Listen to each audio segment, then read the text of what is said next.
Kita mulai lagi dengan materi berikutnya, yaitu proses desain grafis.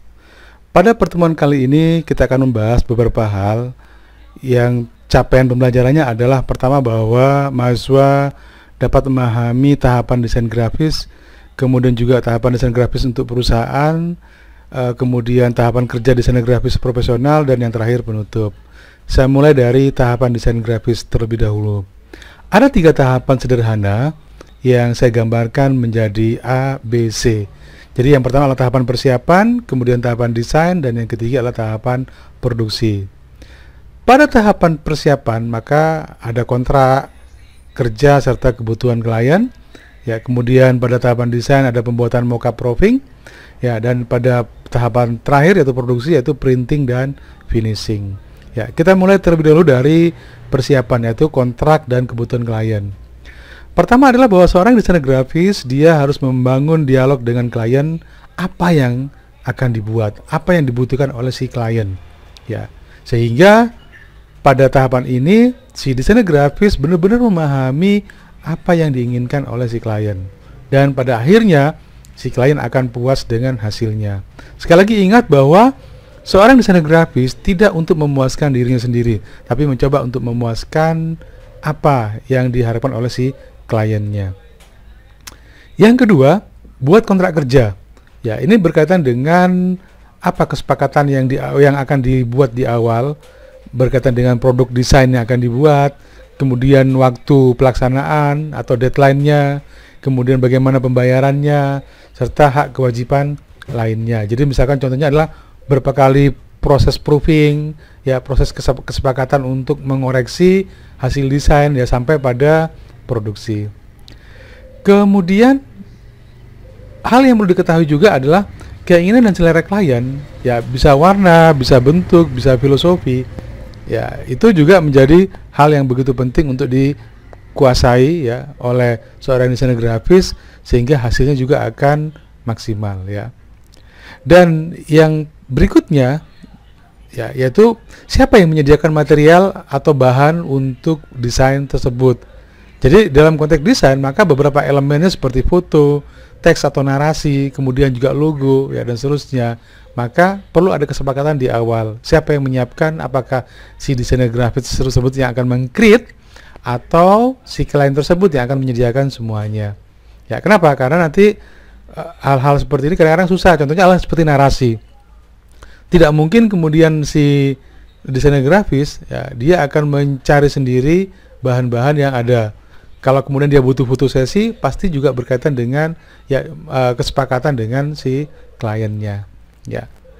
Kemudian untuk bisa memudahkan proses requirement atau mengetahui kebutuhan atau keinginan si klien, maka penting juga bagi seorang desainer grafis untuk memberikan contoh ataupun template. Ya, mengapa ini menjadi penting? Karena terkadang seorang klien itu datang ke seorang desainer grafis, dia belum punya ide apapun. Pokoknya dia tolong dibuatkan sesuatu, entah itu brosur ataupun logo misalkan. Maka seorang desainer grafis bisa menampilkan atau memberikan ya contoh-contoh template yang bisa memudahkan si klien untuk bisa mendapatkan ide kira-kira apa yang dia inginkan. Ini beberapa contoh misalkan template-template brosur.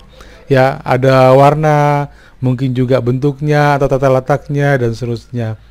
Ya. Kemudian ini juga ya contoh corporate flyer.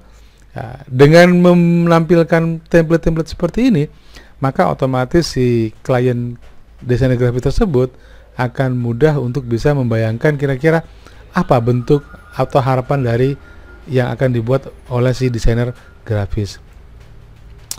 Selain brosur, ya, yang paling sering juga mungkin adalah logo. Maka, ya, setelah mendapatkan informasi awal, si desainer grafis bisa menampilkan beberapa contoh, ya, beberapa contoh dari logo-logo yang ada. Misalnya, contohnya adalah seorang klien dia datang untuk bisa membuatkan logo sebuah kafe misalkan. Maka kemudian si desainer grafis sudah siapkan kira-kira model logo seperti apa yang diinginkan atau yang mirip dengan gambaran ya dengan bayangan dari si klien. Ya, syukur-syukur kalau kemudian si klien tersebut, oke, terserah Anda saja, pokoknya saya tolong dibuatkan. Ya.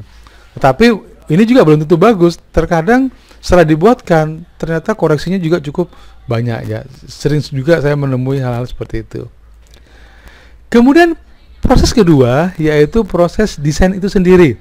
Jadi setelah mendapatkan informasi dari klien tentang warna, bentuk, simbol ya dan seterusnya, baik itu narasinya serta foto-foto yang dibutuhkan, maka kemudian si desainer grafis mulailah melakukan proses desain ya. Proses desain sesuai dengan informasi dan material dari si klien. Nah, proses berikutnya ya di dalam desain ini yaitu setelah itu kemudian buat mockup ya, mockup atau dummy ya dari hasil desain yang mendekati bentuk aslinya. Tujuannya adalah untuk memberikan gambaran kepada klien itu nanti ketika ada proses proofing ya, bahwa dia sudah punya gambaran kira-kira nanti bentuknya akan seperti ini. Kemudian tahapan berikutnya klien melakukan proses proofing ya. Apa sih yang di proofing? Apa yang mau dikoreksi oleh si klien tersebut? Ya, persetujuannya itu bisa tema, kemudian juga warna ya, bentuk-bentuknya, ukurannya, teksnya, tata letaknya dan sebagainya. Bisa juga mungkin ejaannya ada yang salah atau warnanya mungkin tidak menurut seleranya dia ya dan seterusnya. Mungkin juga paling sering adalah foto, misalkan kalau itu brosur, mungkin juga oh ini foto ini kayaknya kurang bagus, maknanya kurang oke, ganti dengan yang lainnya. Ya, seringkali juga kita temui seorang desainer grafis mendapatkan koreksi ya dari kliennya karena foto yang mungkin tidak tepat ya. Kemudian desainer grafis juga melakukan perbaikan desain sesuai dengan hasil koreksi dari klien tersebut. Nah, berapa kali proses untuk melakukan proofing atau perbaikan tergantung dari kesepakatan awal di kontrak ya yang telah ditandatangani oleh desainer grafis dengan si klien. Ya, di beberapa jasa desain grafis umumnya juga ada pembatasan. Jadi kalau misalnya kemudian lebih dari 2 kali proses proofing, maka akan dikenakan biaya tambahan dari kesepakatan awal. Apa sih mockup dan dummy? Ini juga sangat membantu. Jadi biasanya mockup itu adalah bentuk tampilan visual ya yang digunakan untuk bisa memberikan gambaran apa hasilnya nanti ya yang kira-kira akan diproduksi. Ya, maka biasanya itu baru dalam bentuk file ya ditampilkan di layar atau di print ya, tetapi seolah-olah itu sudah dalam bentuk asli jadinya. Tetapi beda dengan dummy. Kalau pada dummy biasanya dia akan membuat ya produknya sesuai dengan apa yang akan dibuat ya. Tetapi ya, nah ini masih dalam bentuk gambaran awal. Ya, jadi pengalaman saya misalkan ketika membuat brosur, maka dummy itu setiap kali proofing maka saya buat dummy. Karena jarang sekali, kecuali kalau misalkan kliennya itu jauh, maka kita bisa kirimkan dalam bentuk mockup ya yang dibuat dalam bentuk file dikirimkan ya. Tapi kalau dummy biasanya kita sudah cetak ya, buat buku misalkan kita buat cetak covernya dan seterusnya ya, kemudian kita buat simulasi dari produk yang akan dibuat ya. Nah, ini contohnya misalkan ini adalah mockup misalkan. Jadi seolah-olah barangnya sudah ada tapi sebenarnya itu cuman dalam bentuk grafis di layar saja ya, dalam bentuk visual saja ya. Berbeda dengan dummy misalkan. Kalau misalnya ada seorang klien yang dia memesan untuk didesainkan MOOC ya, maka bisa saja kemudian ya desain tersebut ya benar-benar ditempelkan pada MOOC yang ada ya. Itu dummy ya. Berikutnya dalam proses desain ya, tadi sudah saya sebutkan bahwa ada proses proofing. Apa sih proses proofing itu? Proses proofing itu sebenarnya pada prinsipnya adalah bagaimana si customer atau si klien itu mengoreksi hasil dari desain yang telah dibuat.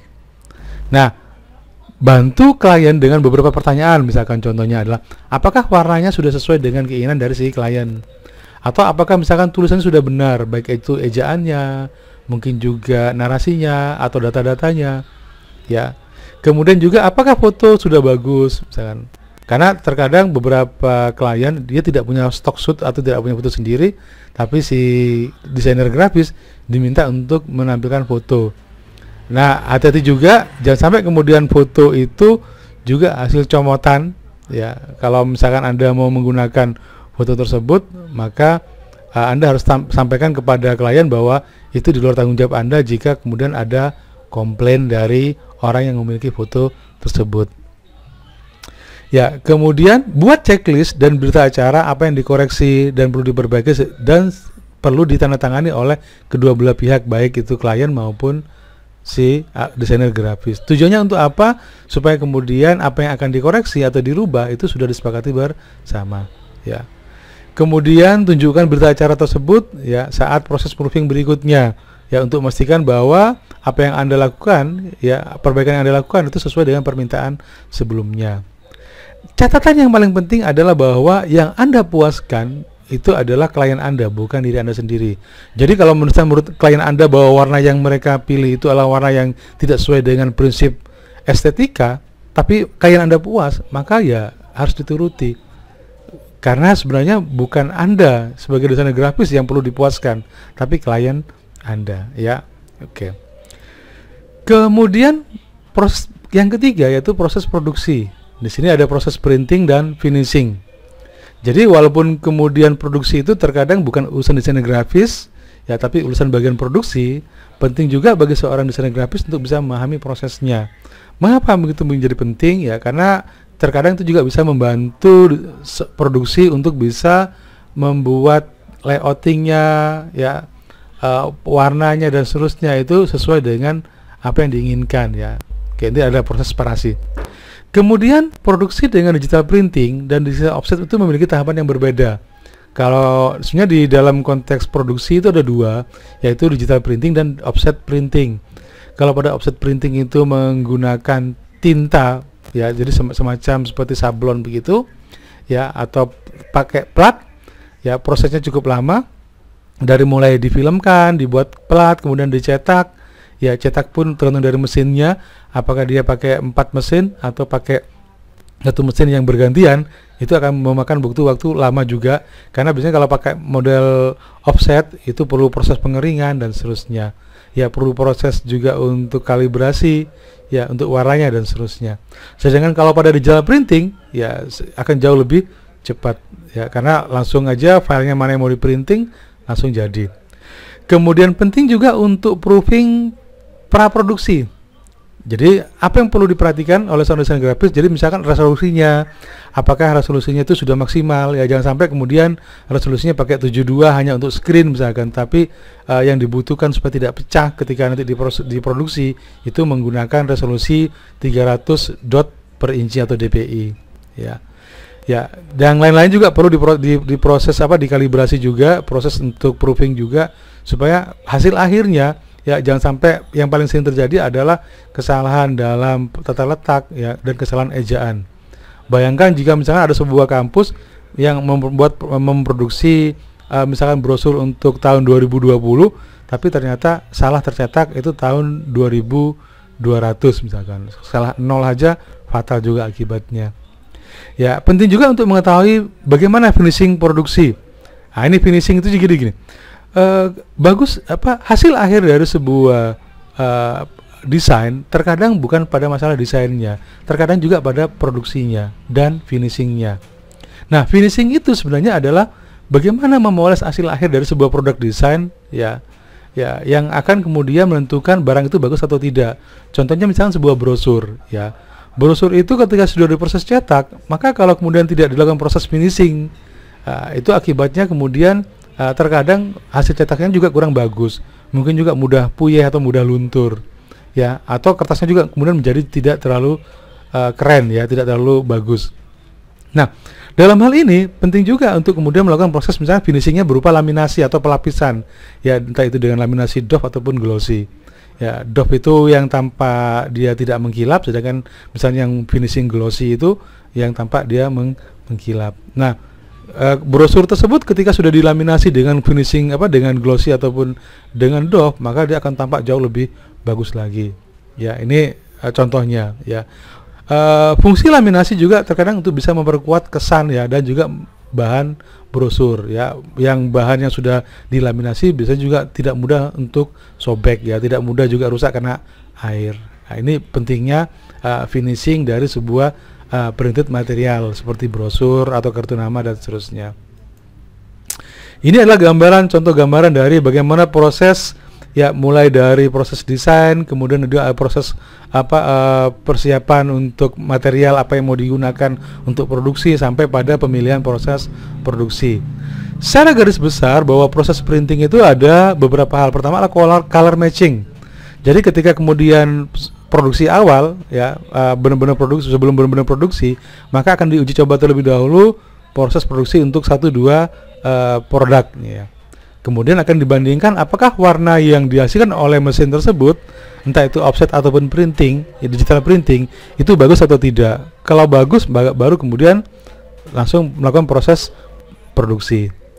Kemudian proses printing sendiri perlu dipilah-pilah apakah itu dia akan menggunakan printing konvensional ya seperti mesin offset atau pakai digital printing. Saya kira itu tergantung juga dari berapa banyak yang akan diproduksi, kemudian berapa banyak biaya yang akan dikeluarkan, karena masing-masing punya kelebihan dan kekurangannya ya. Material pun menentukan ya. Jadi misalkan kertasnya dia pakai 230, misalnya art paper 230 atau matte, atau mungkin mau pakai bahan-bahan buffalo, atau mungkin cuman dicetak di kertas HVS. Itu juga masing-masing punya hitungan-hitungan biaya tersendiri.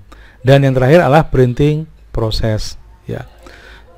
Perlu juga Anda pahami jenis-jenis mesin printing. Jadi misalnya ada digital printing yang kita paham seperti printer biasa, ada juga yang dia sudah menggunakan mesin printing yang cukup besar ya. Ada juga rotary printing yang dia pakai kertas gelondongan kemudian dicetak seperti koran dan seterusnya. Itu umumnya dia pakai rotary printing ya. Atau juga pakai large format printing yang bisa dipakai untuk bisa mencetak kain ya, ngeprint kain ataupun banner ya, spanduk dan seterusnya. Itu biasanya pakai digital large format printing. Sedangkan offset printing, maka prosesnya dia menggunakan model mesin plat ya, yang kemudian kita nanti akan lihat di berikutnya. Ya, kalau Anda menggunakan offset ya, mesin offset, maka kemudian biasanya gambar yang akan dicetak tersebut itu akan dibuatkan menjadi beberapa film ya. Itu akan dipisah menjadi cyan, magenta, yellow dan key. K itu disingkat sebagai key, walaupun sebenarnya itu adalah black ya, key. Maka istilahnya CMYK separation. Jadi foto atau gambar yang akan dibuat itu dibuat menjadi 4 film, kemudian dicetak menjadi model plat, dan kemudian digunakan pada mesin offset ya. Nah, ini contohnya, contoh mesin offset ya, atau litografi, di mana kemudian kertas. Nah, kalau pada model mesin offset tunggal, umumnya warna-warna tersebut itu sendiri-sendiri, misalnya cyan sendiri, magenta sendiri, yellow sendiri, black sendiri. Jadi akibatnya satu kertas yang mau dicetak menjadi satu gambar utuh, dia akan dimasukkan ke mesin ini sebanyak 4 kali. Kenapa? Karena tergantung dari masing-masing ya. Mesin semakin bagus mesinnya, contohnya mesin yang bagus seperti ini, maka kertas tersebut akan melalui 4 mesin sekaligus tanpa harus kemudian dimasukkan berulang-ulang seperti pada mesin ya yang sebelumnya. Ini mesinnya cukup bagus. Kenapa? Karena pada mesin offset ini ya satu kertas dia akan mengalami 4 ya proses cetak di mesin yang berbeda. Ini juga termasuk mesin yang cukup canggih ya. Beberapa mesin dia akan langsung melakukan proses roll ya sampai dengan proses akhir, produk akhirnya. Ya, beberapa mesin sudah punya kecepatan tinggi ya. Jadi misalnya contohnya adalah seperti kertas surat suara, kemudian juga mungkin juga brosur-brosur yang perlu kualitas tinggi atau koran. Mereka membutuhkan mesin yang harganya pasti cukup mahal, seperti punyanya Jawa Pos itu juga saya kira cukup mahal. Anda bisa cari di internet mesin Jawa Pos yang digunakan untuk bisa mencetak jarak jauh, kemudian juga bisa digunakan untuk mencetak dengan kecepatan tinggi ya, dengan secara digital printing ya. Nah, pada konsep digital printing mungkin Anda sudah mengenal printer ya, printer yang bisa ada di kantor-kantor. Dia menggunakan 4 warna, cyan, magenta, yellow, black ya. Ini yang mungkin hanya bisa digunakan untuk mencetak ukuran A4. Ada juga yang bisa digunakan untuk mencetak ukuran folio misalkan, atau ukuran A3. Nah, misalnya seperti ini biasanya ya, ukuran kertasnya bisa sampai dengan A3 plus ya. Tapi kalau kemudian dia lebih lebar dari ini, biasanya akan menggunakan plotter.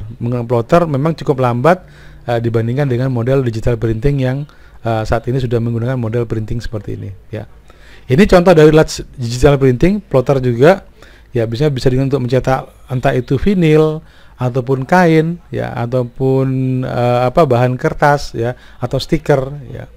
Hanya kalau misalnya stiker ya, kalau misalnya itu taruh di antara indoor sama outdoor itu berbeda. Banner pun begitu, indoor dan outdoor juga berbeda. Untuk yang indoor biasanya punya resolusi cukup tinggi, sedangkan yang outdoor resolusinya dia tidak terlalu tinggi. Jadi kalau dilihat dari dekat tampak kasar, tapi kalau dari jauh tampak normal ya.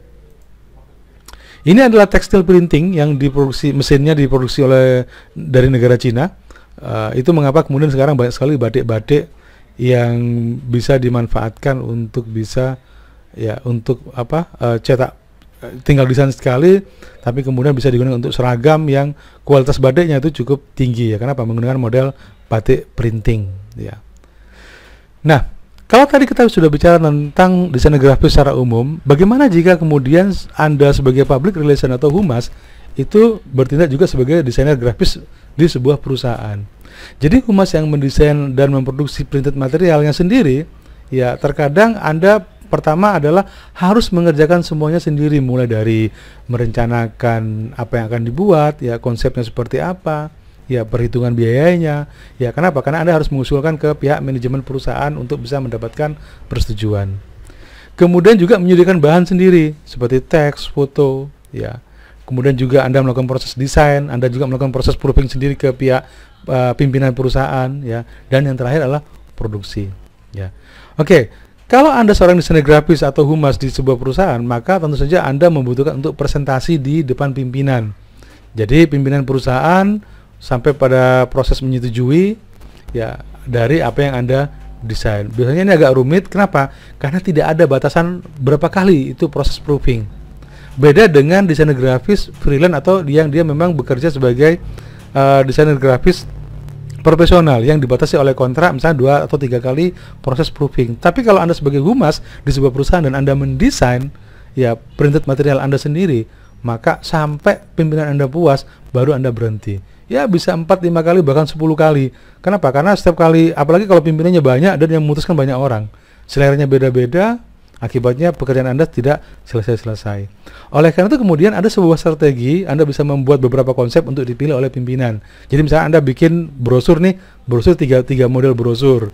Maka kemudian mereka akan melakukan proses voting atau melakukan proses untuk pemilihan kira-kira mana yang akan digunakan dan menurut mereka itu yang terbaik. Ya, karena kalau cuma pilih satu pasti akan bolak-balik. Ya, tapi kalau Anda desainkan 3 dengan tata letak yang berbeda, mungkin dengan komposisi warna yang berbeda, maka itu akan memudahkan Anda untuk bisa mendapatkan ya hasil keputusan dari pimpinan perusahaan. Ya, kemudian yang terakhir yaitu tahapan kerja desainer grafis profesional. Ini saya ambilkan dari bukunya Hendy Hendrawan yang seperti kemarin sudah saya tunjukkan pada Anda.